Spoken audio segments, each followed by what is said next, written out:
Welcome everyone to BTT 151, Fundamentals of Electricity. I'd like to go over your midterm exam solutions.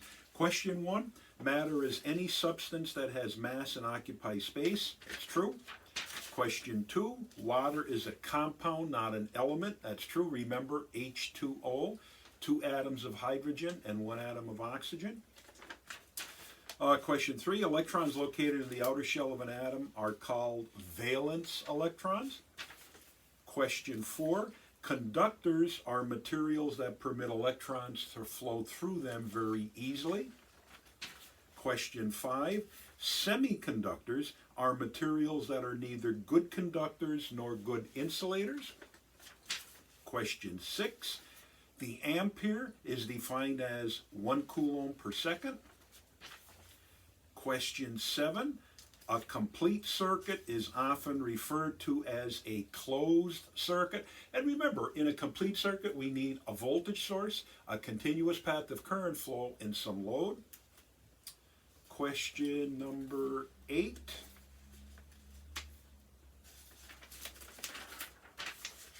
Voltage is actually defined as, another term is EMF or electromotive force. Question 9, the ohm is the measurement of resistance or the opposition to the flow of current. Question 10, which engineering unit means you should multiply by 1,000? That is K or kilo. Question number 11, a 30 amp resistor is connected to a 15 volt battery. It's asking us to solve for the current. So use Ohm's law. Current I is equal to voltage V divided by resistance R. We plug the numbers in. 15 divided by 30 is 0.5 amps. Question 12. Primary cells are often connected in series to increase the terminal voltage. That's true. Question 13. One source of electricity is the solar cell, also called the solar photovoltaic or solar PV cell. Question 14. Magnetic lines of force are called flux. Question 15. The principle of magnetic induction states that whenever a conductor cuts through magnetic lines of flux, a voltage will be induced in that conductor. Question 16. Inductance is measured in units called henries. Question 17, in a series circuit, current remains the same at any point. That's true. Always remember, current is the same through all of the resistors, but the voltage drops will add up to equal what that supply or battery voltage is. Question 17, voltage dividers can be constructed to produce any voltage desired. That's true. Question number 19. A series circuit has only one path for current flow, and remember that current remains the same. Question 20, voltage is the force that pushes the electrons through a load resistance. Question 21, in a series circuit, the sum of all of the voltage drops across the resistors must equal what that supply or what that battery voltage is. Question 22. The total amount of series resistance offered to the flow of current is going to be proportional to the sum of all of the resistors contained within that circuit. Question 23. An increase of resistance must cause an increase of current. That's false, just the opposite.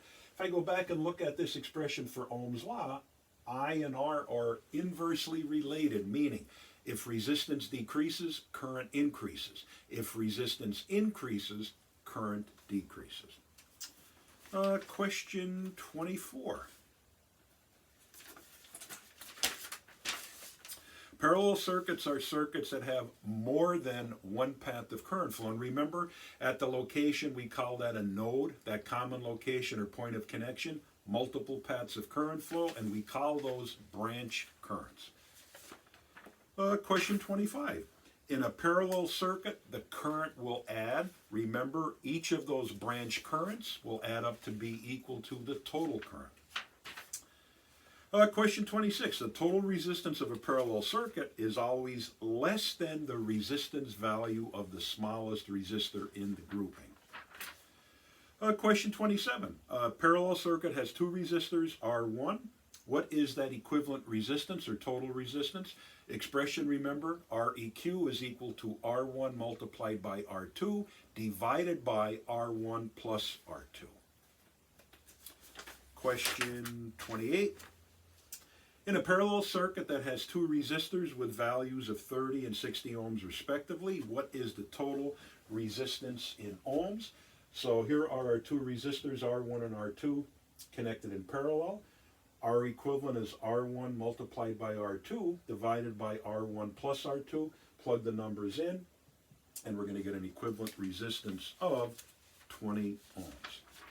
Question 29.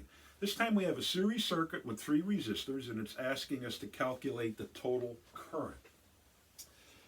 12-volt battery, and then three resistors. R1 is 27K, R2 is 33K, R3 is 15K.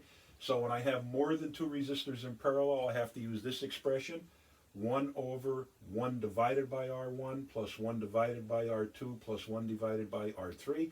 Always remember I have to convert into base units. I just cannot leave 27K. K is kilo. So 1 divided by 27,000 plus 1 divided by 33,000 plus 1 divided by 15,000. We'll get a total equivalent resistance of 7,462 ohms. Now using Ohm's law, I is equal to V divided by R equivalent. Battery voltage is 12 volts. Equivalent resistance is 7,462 ohms. I get a current of 0.0016 amps. So that is the equivalent of 1.61 milliamps. Move the decimal 3 places to the right.